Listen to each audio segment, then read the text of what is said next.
I'm Don. Today we paint a miniature from Popsicles. The idea here is to just paint with Army Painter speed paints. However, eventually I did add a bit of highlights with Warpaints Fanatic. Painting with just Army Painter speed paints can yield you good results. However, I did not stop at just painting with speed paints and I just had to add more highlights with Warpaints Fanatic. And I'll tell you why. I'm Don, welcome to my channel. This channel is supported by all these awesome brands. Also, special thanks to the Army Painter for making this video possible. Oh, shameless plug ahead, just 3 days before our Kickstarter ends. Also, a huge thanks to Clay Cyanide for fixing and improving our model for the 120mm release. Clay Cyanide totally replaced the face so that it looks a bit more feminine, and also they're adding more details for the big 120mm release. Clay Cyanide is also fixing some problems with the model so that it's easier to print. Now back to this Popsicles model. I primed this, did a bit of zenithal with Warpaints air paints. I then applied a quick matte varnish and let this cure overnight.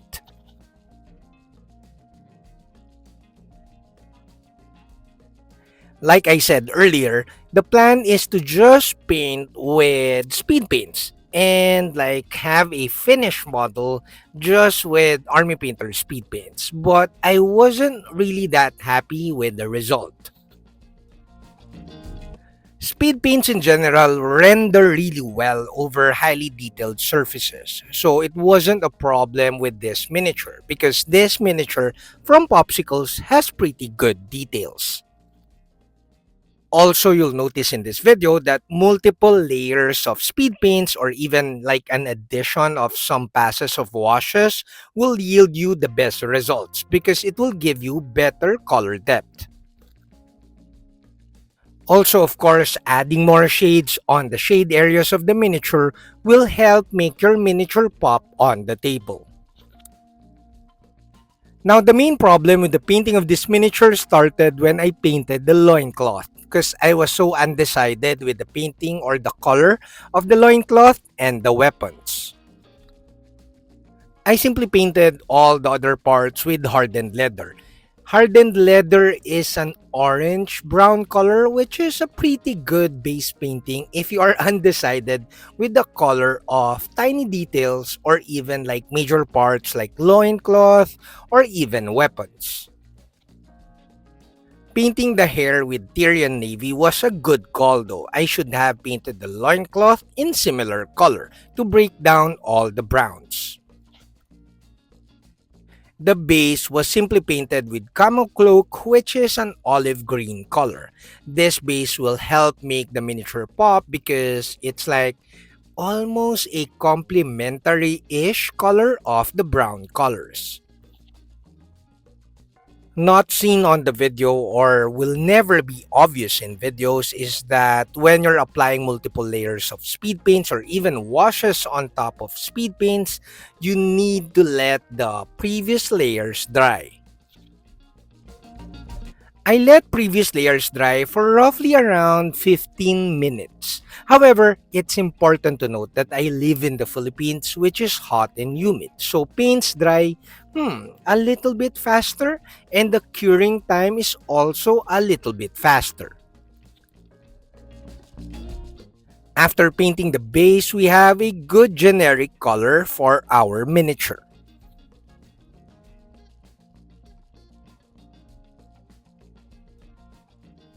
Now we apply bony matter. Bony matter is one of those speed paints that has weak base coverage or tinting power but has very good, very dark and deep recessed color.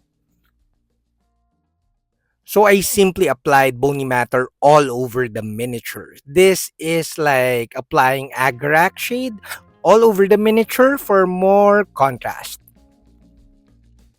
Army Painter Warpaints Fanatic also has a ton of dark colored washes.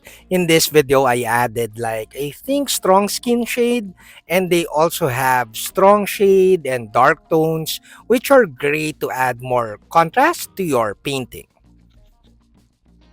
The bony matter washes and of course the fanatic washes are meant to make the model darker so that my highlighting, which I decided after looking at the model here, is much more obvious and will pop a bit more.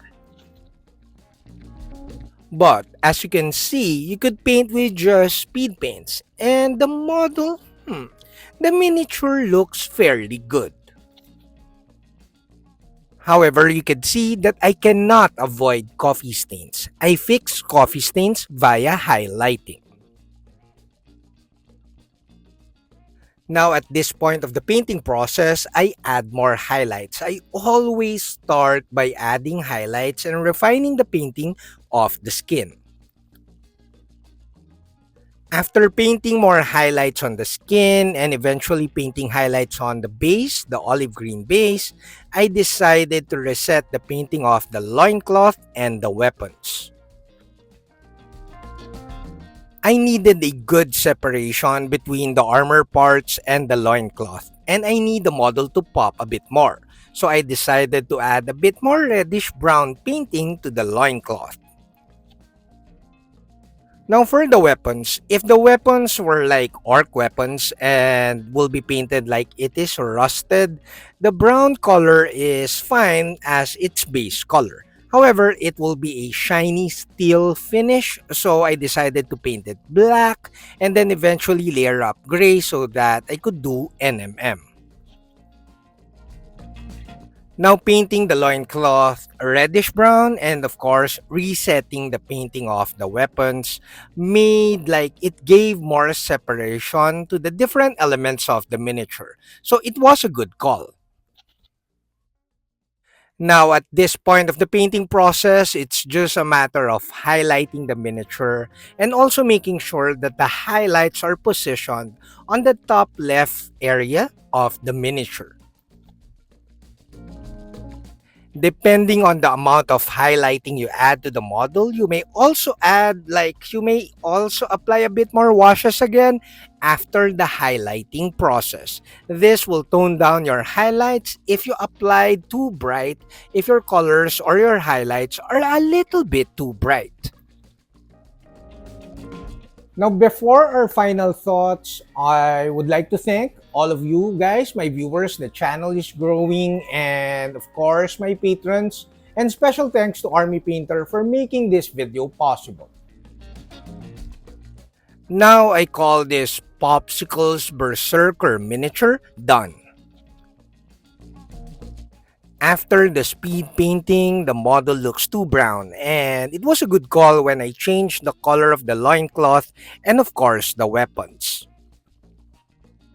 So I think you saw in this video that you could paint a miniature especially for tabletop gaming with just speed paints. However, you could make your miniature pop a little bit more by adding more highlights.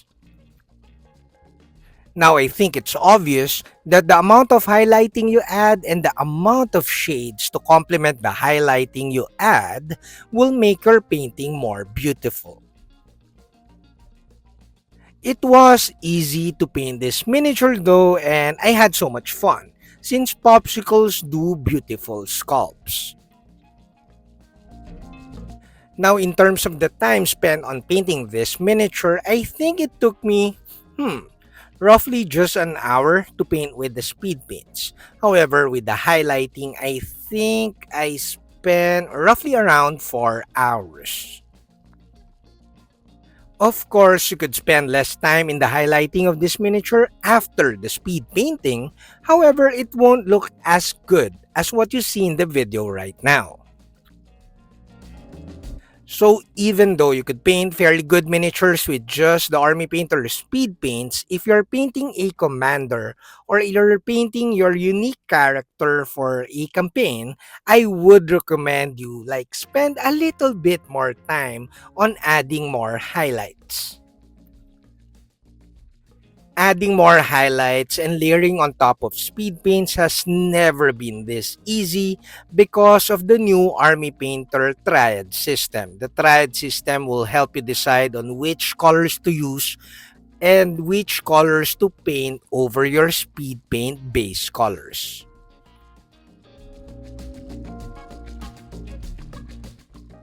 That's it, Pansit. I hope you like this video. Do like, subscribe, and all that stuff. And then, until my next video, guys. Bye!